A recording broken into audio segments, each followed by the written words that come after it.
Good morning to all my dear student. आप सब कैसे हैं? ठीक हैं? ओके। प्रिय विद्यार्थियों, आज का जो टॉपिक है वह है विटामिन। विटामिन कितने प्रकार के होते हैं, विटामिन कौन कौन से होते हैं, विटामिन का मानव जीवन में और विभिन्न प्रकार के जीव जंतुओं में विटामिन का क्या योगदान है, विटामिन के रासायनिक नाम क्या है और विटामिन की कमी से होने वाली बीमारियां कौन कौन सी हैं। तो मैं आपके लिए सबसे पहले बताना चाहता हूं, विटामिन शब्द का उपयोग सबसे पहले फंक नामक वैज्ञानिक ने किया हुआ है। फंक नामक वैज्ञानिक ने सबसे पहले विटामिन की खोज की और विटामिन के नाम को परिभाषित किया कि विटामिन है क्या, जो हमारे मुख्य रूप से शरीर को शक्ति प्रदान करते हैं। विभिन्न प्रकार के वैज्ञानिकों की विभिन्न प्रकार की परिभाषा है। तो सबसे पहले जो विटामिन शब्द का जो उपयोग किया हुआ था वो फंक नामक वैज्ञानिक ने किया हुआ था कि विटामिन क्या है और विटामिन के नाम को परिभाषित किया। ठीक उसके बाद सन 1909 में सबसे पहले विटामिन ए की खोज हुई। उसके बाद सन 1910 में विटामिन बी की खोज हुई और सबसे लास्ट में 1948 में विटामिन ए की खोज हुई।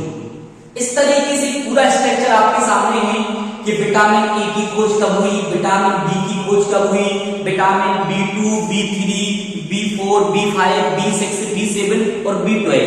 तो सबसे पहले विटामिन का नाम दिया हुआ था वो फंक नामक वैज्ञानिक ने दिया हुआ था और सबसे पहले जो विटामिन का जो निर्माण हुआ और विटामिन का पता लगाया गया 1909 में विटामिन ए का पता लगाया गया और 1948 में विटामिन ए का पता लगाया गया। कई विद्यार्थियों से पूछते हैं कि विटामिन कितने होते हैं, तो विद्यार्थी बताते हैं कि सर विटामिन 6 होते हैं। 6 तो आप सही कह रहे हैं, लेकिन मुख्य रूप से जो विटामिन होते हैं वो 2 प्रकार के होते हैं। कितने प्रकार के होते हैं विटामिन? 2 प्रकार के होते हैं। एक होता है फैट सॉल्युबल और एक होता है वाटर सॉल्युबल, मतलब कि जल में घुलनशील और वसा में घुलनशील। तो आपके सामने यहाँ पर है कि 2 भागों में विटामिन के लिए बांटा गया है। तो पहला यहाँ पर लिखा है फैट सॉल्युबल, मतलब कि वसा में घुलनशील विटामिन। कितने होते हैं विद्यार्थियों? मुख्य 4 विटामिन होते हैं। जो 4 विटामिन आपके सामने प्रदर्शित कर रहा हूं, विटामिन ए, डी, ई और के। उसके बाद जो दूसरा विटामिन है वह विटामिन है वाटर सॉल्युबल, जो कि जल में घुलनशील होता है। अब जल में घुलनशील यदि होता है तो विटामिन बी और सी, ये दोनों विटामिन ऐसे हैं जो जल में घुलनशील है। अब जल में घुलनशील का मतलब क्या? ऐसे विटामिन जो कि पानी में जल में जाने के बाद घुल जाए। अब हम आपसे कहेंगे विटामिन डी, विटामिन डी तो सूर्य की किरणों से मिलता है, तो क्या ये विटामिन डी क्या वाटर को घुलनशील होगा? नहीं होगा। तो यहाँ पर मुख्य रूप से विटामिन को 2 भागों में बांटा गया है, वाटर सॉल्युबल और फैट सॉल्युबल। जल में घुलनशील विटामिन और वसा में घुलनशील विटामिन। यहाँ पर आपका क्लियर हुआ विटामिन कितने प्रकार के होते हैं? 2 प्रकार के। क्लियर हुआ? अब यदि आपसे पूछे कुल विटामिन कितने होते हैं, तो कुल विटामिन आप कह सकते हो कि सब 6 होते हैं। कितने होते हैं? 6 होते हैं। Vitamin A, vitamin B, vitamin C, vitamin D, vitamin E और विटामिन के। Okay, right. लेकिन यहां पर एक नया क्वेश्चन फिर आपके सामने बनेगा। जो नया क्वेश्चन है वह है आपके लिए कि विटामिन बी के लिए 2 नाम दिए गए हैं। एक तो दिया गया है थायमिन और एक नाम दिया गया है बी कॉम्प्लेक्स। अब यहां पर एक कॉम्प्लेक्स नाम क्या आया? कॉम्प्लेक्स मल्टी, मतलब कि बहुत बड़ा समूह। आप देखेंगे बहुत बड़े जो बिल्डिंग्स बनी रहती हैं जहां पर बहुत सारी दुकानें होती हैं, तो कई बच्चे कहते हैं कि सर हम तो आज मल्टी में गए हुई थी, मल्टी में गए हुई थी, तो इसलिए इसका नाम है बी कॉम्प्लेक्स। बहुत सारे कहते हैं सर तो कॉम्प्लेक्स में कटिंग कराने गए थे, कॉम्प्लेक्स में हम शॉपिंग करने गए थे, मतलब वहां पे विभिन्न प्रकार की दुकानें हैं। ठीक उसी प्रकार से यहाँ पर B1, B2, B3, B4, B5, B6, B7, B9 और B12 इस पूरे के लिए बी कॉम्प्लेक्स के नाम से प्रदर्शित किया जाता है। A B C D E के B1, B2, B3, B4, B5, B6, B7 और B12 क्लियर हो गया। अब आपके लिए बताएं अध्याय 1 और अध्याय 18 दोनों चैप्टरों में विटामिन हैं और अक्सर बोर्ड परीक्षा में देखा जाता है कि विटामिन से एक क्वेश्चन आता ही है। मैं तो 3-4 साल से देख रहा हूं कि विटामिन से एक क्वेश्चन लेते हैं, विटामिन की कमी से होने वाली बीमारियां, विटामिन के रासायनिक नाम, इन या विटामिन की कमी को पूर्ति करने के लिए किन किन खाद्य पदार्थों का इस्तेमाल करेंगे। तो एक आपके लिए शॉर्ट ट्रिक बताते हैं। यहां पर लिखा हुआ है रासायनिक नाम, किसकी रासायनिक नाम, विटामिन की रासायनिक नाम। तो मैंने यहां पर एक शॉर्ट ट्रिक लिखी हुई है आपके सामने, क्या लिखी हुई है, एक शॉर्ट ट्रिक लिखी हुई है, रथ एक टॉफी, सब लोग बोलो रथ एक टॉफी। क्लियर होगा, यदि आपने इसकी शॉर्ट ट्रिक याद कर ली रथ एक टॉफी, तो आपके लिए रासायनिक नाम और जल्दी से याद हो जाएंगे। अब देखिए रथ एक टॉफी क्या है, रा से क्या बना, रेटिनॉल, क्या बना, रेटिनॉल। विटामिन ए का नाम हुआ रेटिनॉल। विटामिन बी थायमिन, क्या हुआ, थायमिन, था है ना, तो था से क्या आया, थायमिन।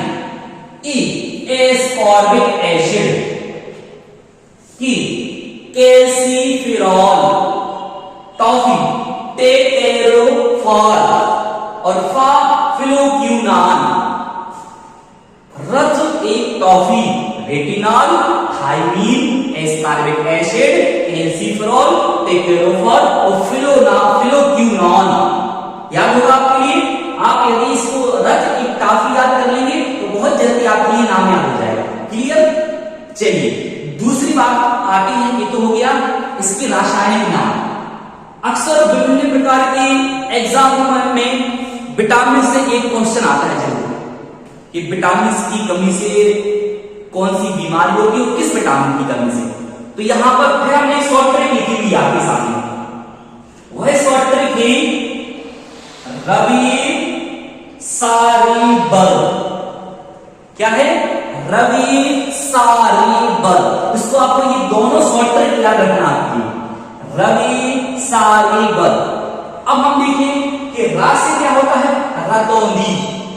रतौंधी को मुख्य लक्षण है विटामिन ए की कमी से बहुत सारे लोगों के लिए धुंधलापन दिखाई देने लगता है, शाम के दिन, शाम के बाद दिखना ही बंद हो जाता है, या धुंधलापन दिखाई देने लगता है, या रेटिनॉल के सामने एक छल्ला बन जाता है जिसके कारण दिखना बंद हो जाता है। तो विटामिन ए की कमी से कौन सा रोग होता है, रतौंधी। और विटामिन बी की कमी से यहां पर क्या है, रवि,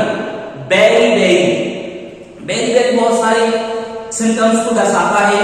शरीर में कमजोरी आ जाना, थायराइड का बढ़ जाना, गले का हिस्सा बहुत ज्यादा भारीपन हो जाता है, थायराइड होने लगती है। सारे स्कर्वी, अब ये स्कर्वी है क्या, विटामिन सी की कमी से जो रोग होता है स्कर्वी होता है। अब आपको स्कर्वी तो पता चल गया, लेकिन ये स्कर्वी है क्या। स्कर्वी को यदि पहचानना हो तो बहुत सारे लोगों के दांत बहुत ज्यादा पीलेपन होते हैं, यदि उनको साफ भी करें और साफ नहीं होते, पीलापन लिए हुए होते हैं, तो विटामिन सी की कमी है। चलिए ये सिम्टम्स नहीं है। दूसरा सिम्टम्स है कि मसलों से रक्त का बहना प्रारंभ होता है। कभी कभी पता चला सुबह भी रक्त आया, थोड़ा सा दोपहर में आया, फिर शाम को आया, कि विटामिन सी का सिम्टम्स है। ये दोनों नहीं है तो कई लोगों की आप देखोगे ये, लेकिन यथार्थ सत्य नहीं, मुंह से एक बदबू आती है, यह भी विटामिन सी की कमी से निर्धारित होती है। तो विटामिन सी क्या है? स्कर्वी। अब आ गया रिकेट्स। ये रिकेट्स क्या है? रिकेट्स इसे हिंदी में कहते हैं सूखापन। आपने देखा होगा जब बच्चे होते हैं तो उनके लिए मॉर्निंग टाइम की सनलाइट बहुत इंपॉर्टेंट होती है। यदि आपको मॉर्निंग टाइम की सनलाइट नहीं दिखाओगे तो कई बच्चों के लिए सूखा रोग हो सकता है। सूखा रोग आपने देखा होगा कि बच्चा बिल्कुल दुबला पतला हो जाता है, हाथ भी सूख जाते हैं और पैर भी सूख जाते हैं। इसे कहते हैं कुपोषण। ये कुपोषण विटामिन डी की कमी से नहीं, लेकिन कुपोषण के लक्षण आते हैं विटामिन डी से, रिकेट्स। तो इसकी पूर्ति के लिए हमें सनलाइट दिखाना है। अब आ गया बर्फ। जो बा से क्या आ रहा है? बांझपन। क्या आ रहा है? बांझपन। फिर है रक्त का थक्का ना जाना। सपोज दैट आप यहां पर हमारे हाथ है और हाथ से हमें चाकू या छुरी कोई भी हमारे जब घाव लगेगा तो रक्त यहां से बहना प्रारंभ करेगा, नीचे तक जाएगा और कहीं ना कहीं वो जम जाएगा। अगर नहीं जम रहा है तो आपकी विटामिन के की कमी है। Okay, clear? बात समझ में आई? विटामिन कितने प्रकार के होते हैं? 2 प्रकार के, फैट सोल्यूबल तो water soluble, A B E K और बी और सी। A B C D E के। ओके, अब अगर बी की बात करें तो बी को विभिन्न भागों में बांटा गया है। B1, B2, B3, B4, B5, B6, B7 और B12 मतलब बी कॉम्प्लेक्स। ये मुख्य रूप से रासायनिक नाम और बीमारी। रासायनिक नाम की शॉर्ट ब्रेक है रक्त एक toffee, retinol, thiamine, ascorbic acid, calciferol, tocopherol और फ्लोनाक्विन। फिर यहां पर है रवि सारेबर, रतौंधी, बेरीबेरी, स्कर्वी, रिकेट्स, बांझपन और रक्त का थक्का न जाना। ओके, मैं आशा करता हूं कि आप सबके लिए यह मुख्य टॉपिक आपको समझ में आया होगा। धन्यवाद।